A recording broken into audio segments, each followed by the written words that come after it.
첫 번째로 왜 실패했느냐? 뭐 간단하게 얘기하면 왕이 없어서 그런 거죠. 왕이 없어서. 아담이 실패한 거죠. 왕은 있는데 왕 같은 왕이 없는 거죠. 왕의 목적은 뭐냐?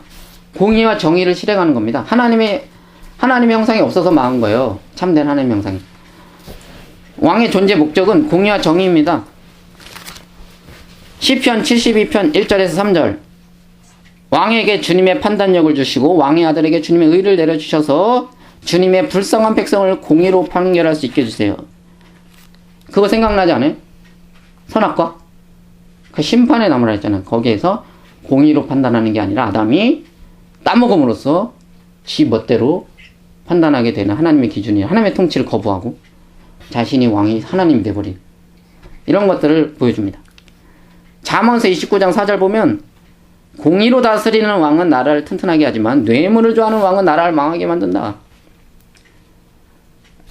이게 정치적인 게 아니라 기독교적인 거예요. 이런 말을 하는 게. 뇌물 받지 말라는 게 무슨 정치적인 얘기가 아니에요. 여기 성경에 나와 있는 얘기를 왜 자꾸 정치적이라고 합니까? 정치랑 이 세상이랑 하나님의 나라를 뗄 수가 없는 거예요. 그렇죠? 다니엘서 4장 27절. 임금님은 저의 조언을 받아주시기 바랍니다. 공의를 행하셔서 임금의 죄를 속하시고 가난한 백성에게 자비를 베풀어 죄를 속하시기 바랍니다. 그렇게 하시면 임금님의 영화가 지속될 수 있을지도 모릅니다. 다니엘은 이방 나라 왕한테도 이렇게 말했어요. 이방 나라 왕인데 공의를 행하십시오. 그러면 하나님께서 도와주실지도 모릅니다. 이렇게 말합니다. 왜? 이게 하나님 원하시는 거니까. 이방이든 뭐 어쨌든 그 내용이 이들의 뇌리 속에는 참된 왕은 정말 이런 왕이 되었어야 됐어. 공의와 정의를 베푸는 왕, 긍휼로 다스리는 왕, 차별 없는 왕. 그래서 이런 왕이 있었습니까? 없었습니까? 있었는데 지속하지 못하고 변질이 다 되어버려가지고 솔로몬이 완벽하게 변질됨으로써 나라가 망해버린 거죠. 하나님 나라가. 뭐가 없어서 망했다고요? 왕이 없어서. 공의와 정의에 있는 왕. 그럼 얘네들은 뭘 기다릴까요? 이스라엘 백성들. 하나님 나라를 기다리면서. 왕을 기다리겠죠. 어떤 왕? 공의와 정의와. 영원한 다윗 것 같은 왕. 다윗이 영원했으면 좋겠는 거예요. 스가랴서 9장 9절. 그래서 이렇게 예언을 하는 거예요. 이렇게 기도하는 거예요. 도성아 크게 기뻐하라. 예루살렘아 환상을 울려라. 내 왕이 곧 오신다. 이 예수 그리스도에 대한 예언이겠죠. 그는 공의로우신 왕이다. 구원을 베푸시는 왕이다. 그는 온순하셔서 나귀 새끼를 타신다. 예수님에 대한 나중에 예수님께서 완성하시죠. 그럼 예수님 뭐라는 거예요? 공의로운 왕이라는 거죠. 그렇죠? 그래서 이렇게 왕을 기다린 거예요.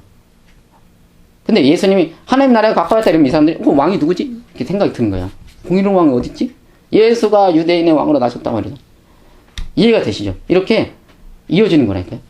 그리고 이사야서 32장 1절 보면 장차 한 왕이 나와서 예수를 뭐로 믿고 있냐는 질문에 대한 대답이에요. 장차 한 왕이 나셔서 공의로 통치하시고 통치자들이 공평으로 다스릴 것이다.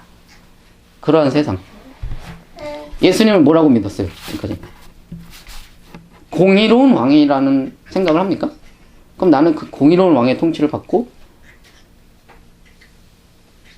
예수 그리스도가 재림하시면 온전한 공의로운 나라가 완성이 될 거라는 그런 예수를 믿었으니까 단순하게 그냥 내 죄 용서지 이런 게 아니라니까요. 나만의 문제가 아닙니다. 나만의 문제. 솔로몬의 재판을 보듯이 솔로몬 처음에 그렇게 했어요. 가난한 자를 불러주고 그 창녀들까지도 어떻게든 공의로운 자. 나중에는 그런 사람들 못 들어와요. 성전에 궁궐에 감히 차별이 시작되고 이방 왕들만 들어오고 이런 왕이니까 망했다 이거예요.